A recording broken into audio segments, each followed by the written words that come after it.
if anyone would ask me what my favorite movie franchise is, I would definitely without a doubt say Harry Potter. The magical wizarding world filled with great places, characters, and a brilliant story that lasted over the span of 8 movies and 10 years. And especially an amazing soundtrack composed by the legend himself, John Williams.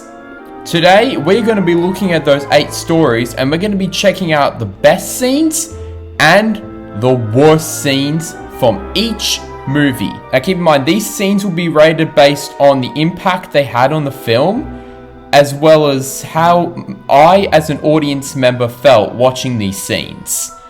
These will not really be based on typical complications or resolutions or comparisons to the books or the games or anything, because we don't really roll like that.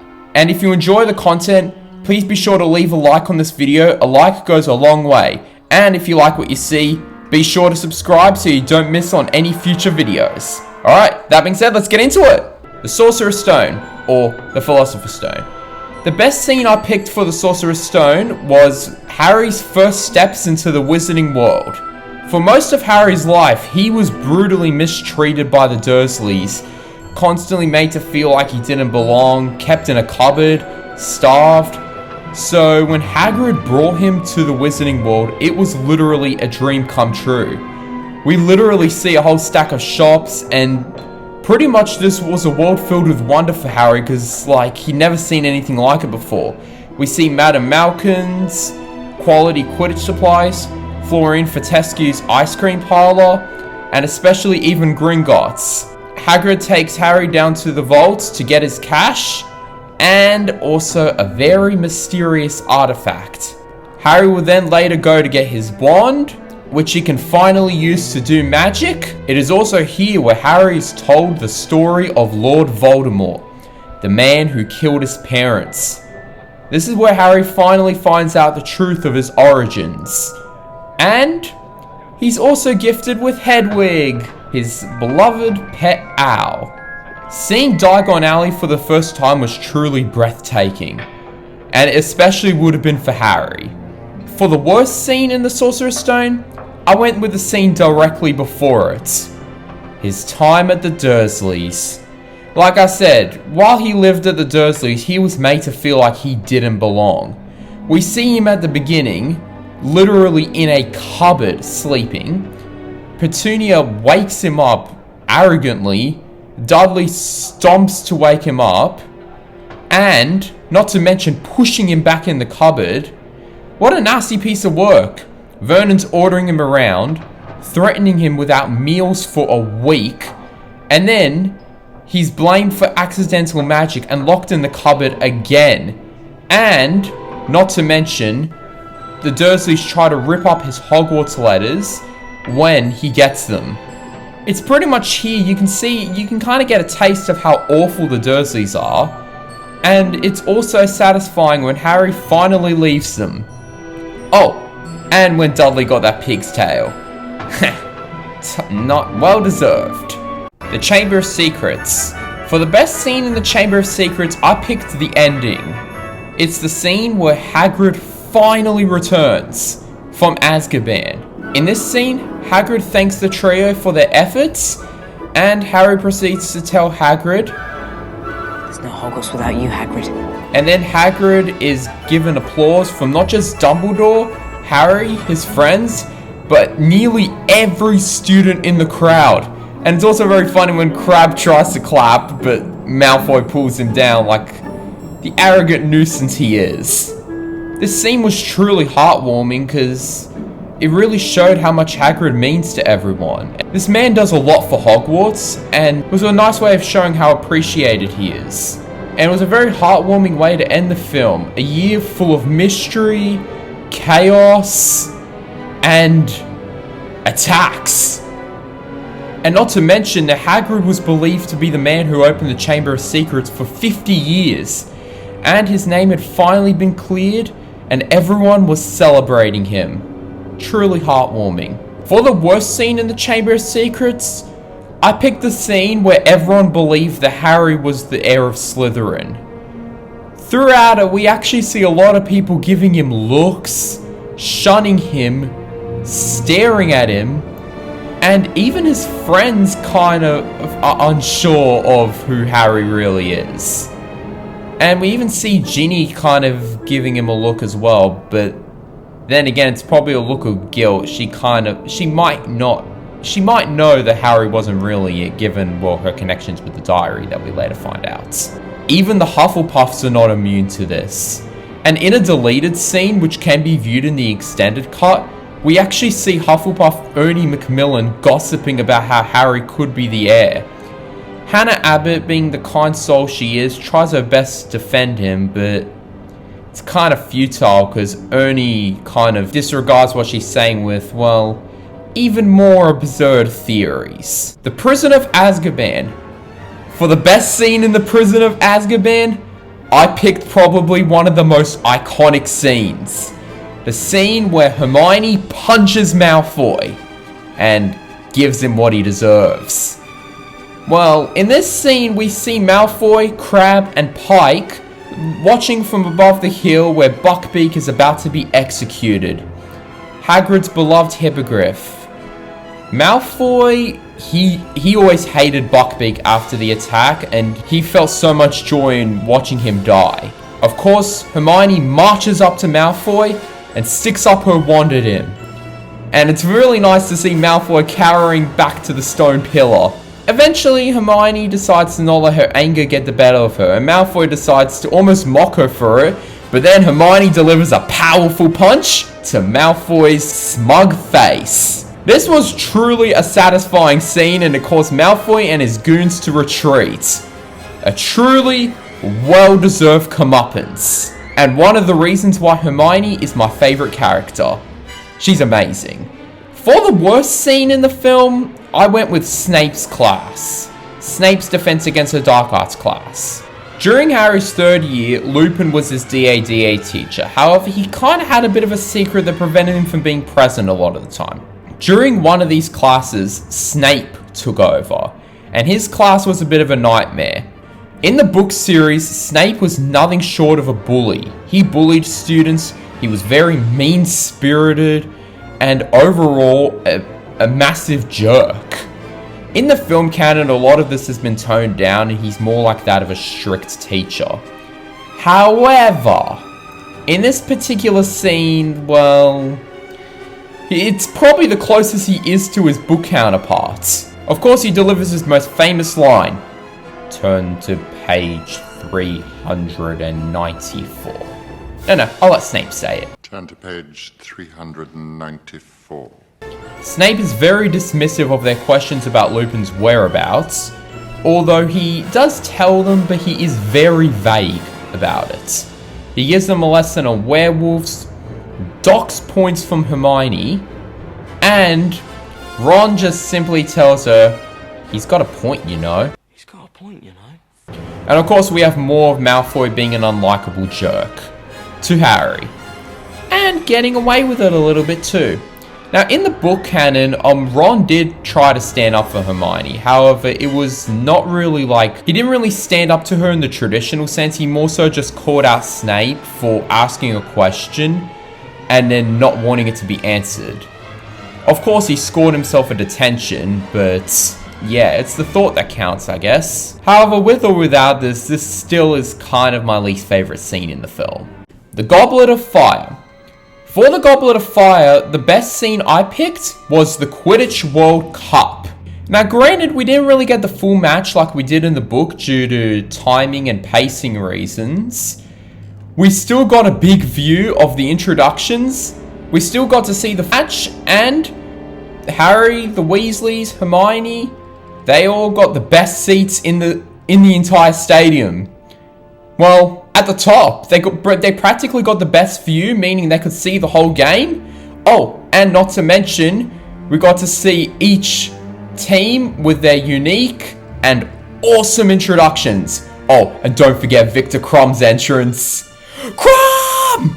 Oh, and who can forget that leprechaun when the Irish make their entrance? Granted, the scene could have still included the whole match. It kind of is understandable why they got rid of it. We wouldn't want the whole film to just be like a whole match. But what we did get was still wonderful and very satisfying, especially considering it kinda set up what was to come later. For the worst scene, I picked the fight Ron and Hermione had at the Yule Ball. Now, Ron was jealous of Hermione's date to the Yule Ball, so he accused her of fraternizing with the enemy, which she took great offense to. He then claimed that Krum was too old for her, and she kind of started to cry. It was a pretty ugly argument, and she told him off for, well, not pucking up the courage and asking her before someone else did. Of course, everything Ron just said made everything worse, and it ended with her crying. It wasn't a great night either, because Harry and Ron were not very good dates to Parvati and Padma. Honestly, the Yule Ball could have been done so much better, especially considering the fact that Harry's supposed to be the boy who lived, and it was very tricky for him to get a date. That I still find mind-boggling. He's been in the face of death. The Order of the Phoenix. For the Order of the Phoenix, I was actually torn between 4 scenes. The scene where Harry and Sirius reunite, Harry and Luna's Thestral conversation, Dumbledore's army, and Umbridge's comeuppance. However, after careful consideration, I decided to go with the Dumbledore's army lessons. Because that Toad Umbridge will not teach Harry and his friends proper defensive spells, Harry took it upon himself to teach proper defense against the dark arts, and that's when Dumbledore's army was formed. Throughout the series of montages, Harry and his friends are learning defensive spells like Expelliarmus and Stupefy. They're practicing them on Death Eater dummies, on each other, where Hermione gets a sweet hit on Ron. We also see Harry mentoring the students, even helping Megan Jones with a spell, and even giving some inspirational quotes and motivation to each member of the DA. Working hard is important, but there's something that matters even more. Believing in yourself. Ensuring that they're strengthened and confident for what lies ahead. We even see some young students even gain more strength too, like Nigel Walpert, who masters Stupefy on Harry excellently. And Cho Chang takes a break to stare at Harry, only to drop who she was hovering to the ground. And then there's the Patronus charm, where practically the whole class masters it. Even Luna manages to get a cute hair Patronus. Happy times ahead, happy times. For the worst scene in the Order of the Phoenix, I decided to go the exact opposite route. The scene where Sirius Black dies. During the Battle of the Department of Mysteries, Harry and his friends came here after seeing visions of Sirius being tortured. However, this led into an all-out battle which was confirmed to all be a trap, and just as Sirius Black managed to overpower the notorious Lucius Malfoy, well, Bellatrix hit him square in the shoulder with an Avada Kedavra and killed him. It's a very tragic scene where Harry lost the only family he had left. Especially very hard to watch seeing him tumble into the Vale. Honestly, as a kid, I did not like this scene at all. Sirius Black was one of my favourite characters. And seeing Harry's only family left go out in such a way, honestly, was very hard. There was so much more that could have been done with Sirius.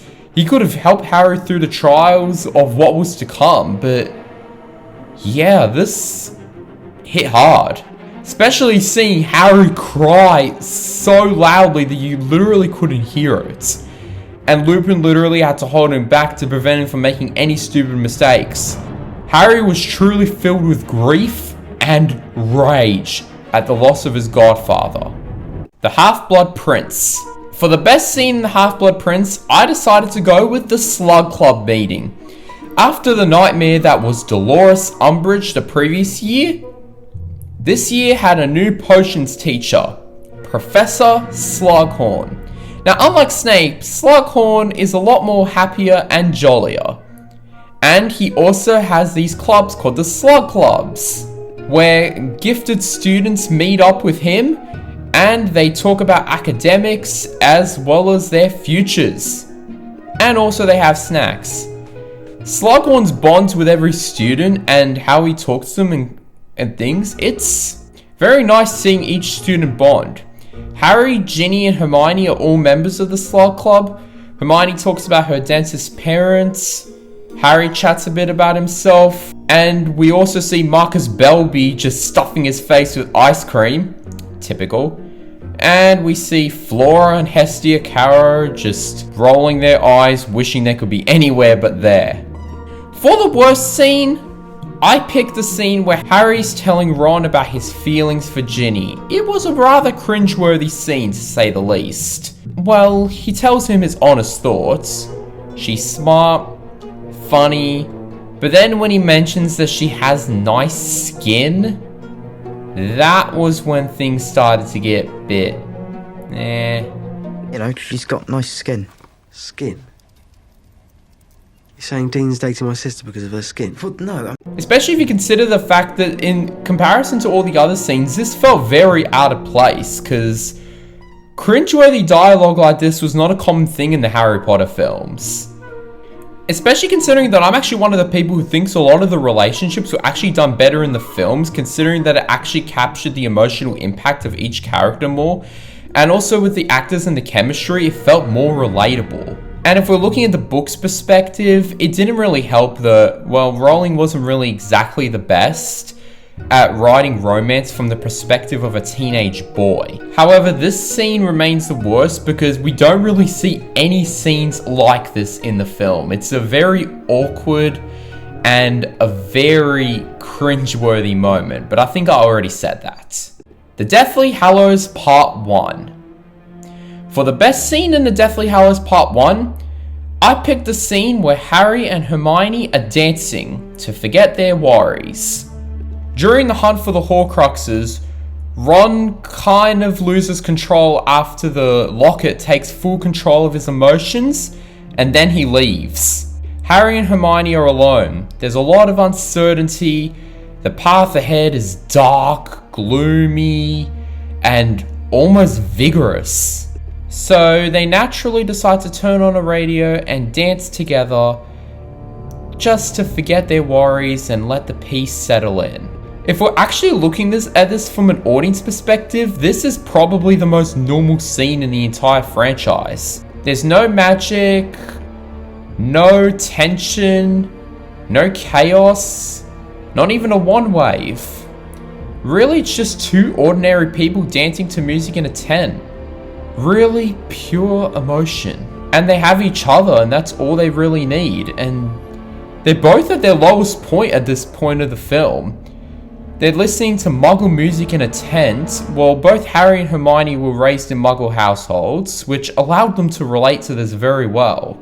It's funny, even Emma Watson touched upon this scene, and she actually initially thought the idea was awkward because, well, the director told them to slow dance, but later on, she actually admitted and realized how beautiful the scene was, and actually, ironically, it's now one of her favorite scenes in the franchise. Well, the more you know, I guess. For the worst scene in the Deathly Hallows Part 1, I picked Bellatrix's Rampage. After Harry, Ron, and Hermione are taken to Malfoy Manor, and Bellatrix notices the sword of Gryffindor on him, which she recognized from her vault, she wipes out all the snatchers. However, that's not the worst part. The worst part is when she interrogates Hermione after sending Harry and Ron to the dungeons. She brutally attacks her and demands the location, and you can hear the screams and the crying, and boy, this scene is just honestly hard to watch. Not just because Hermione's my favorite character, but also because the screaming, it doesn't really matter. This scene is actually very disturbing. I'm surprised they actually included it. You might notice I'm actually including things from the game and not the film.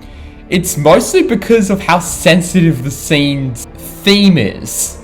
Granted, afterwards she interrogates Griphook and it's not as severe, and then Dobby defeats Bellatrix and stands up to her and the Malfoys, but then Dobby dies, and probably one of the most heartbreaking deaths in the entire franchise, and only after he just came back.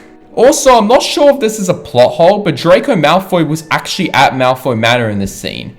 According to the book's timeline, this took place in March, which meant he should have been at Hogwarts at this point.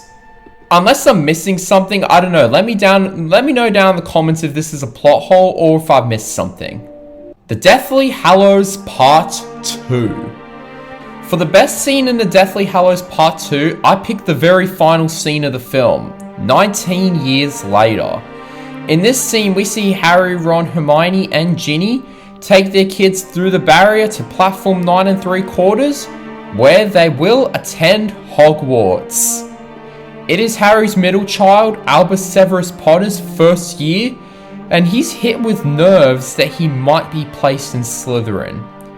Harry tells him and comforts him, telling him that, well, he was named after 2 headmasters, and that he can always choose to be in Gryffindor, and that the Sorting Hat will always take his, well, decisions into account.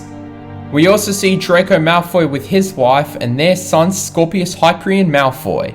Harry's other kids, James Potter II, and even Lily Potter II are also boarding the train. Well, only James is. Lily still has another couple more years. Ron's kids also board the train as well, Rose and Hugo, ready to experience the magic of Hogwarts. It really shows after everything they went through their journey, they finally found peace, they've raised families, had kids, and now the next generation is getting ready to board the Hogwarts Express just as they did all those years ago. For the worst scene in the Deathly Hallows Part 2, I picked, well, the lost scene, the Great Hall. This is probably one of the most dark and heartbreaking scenes in the franchise. We see a whole bunch of people in the Great Hall dead.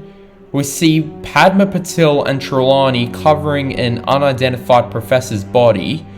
And we also see the deaths of several fan favourites, Fred, Lupin, Tonks. It's almost too tragic, like these were family to Harry practically. Makes you wonder how much different things could have been if they all lived. But anyway, that's all for today. If you enjoyed this video, please be sure to like, subscribe, and comment down below your favourite and least favourite scenes from each film, and I will respond to as many of you as I can. Bye!